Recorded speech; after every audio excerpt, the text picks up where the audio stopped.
talking about how they would like a turtle as a pet, they want to get a turtle for their kid, they found a turtle outside and brought it home, has kept it as a pet. Careful, in most states that's illegal. I always tell people, if you want a pet turtle, get a box turtle. That's only if you can truly commit to caring for a turtle. But a lot of people I find get overwhelmed with just these big aquatic setups that turtles do require, and many people don't keep them in aquatic setups large enough, which means they do get pretty gross pretty fast and they are hard to stay on top of.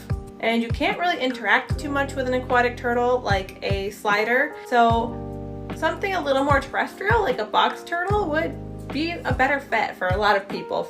Their setup is pretty similar to most other reptiles in the sense that they need a lot of land, places to dig and bury and walk around. So if you've kept other reptiles, keeping a box turtle isn't going to be too different from what you're used to. And if you've never kept reptiles before, setting up a tank for a box turtle is going to be a pretty simple task.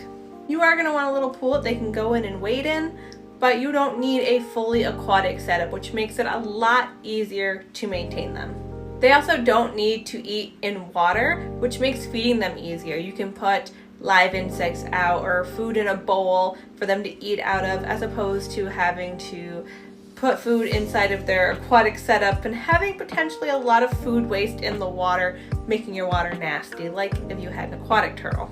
You can also go bioactive with them and plant live plants, have isopods and springtails, and that's what I did with the box turtle that I worked with, and it was like one of the few really successful bioactive setups I have created in my time as a reptile keeper.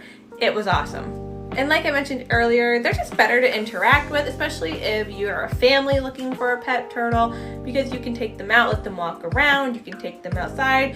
Make sure you watch them because they will dig, so do not let them outside unsupervised. So you can take them outside supervised, you can do training with them. They're just a lot of fun and have a lot of personality. So if you're looking for a pet turtle and you're not fully committed to caring for a big aquatic setup with a turtle in it, I would suggest a box turtle. And that should answer the question of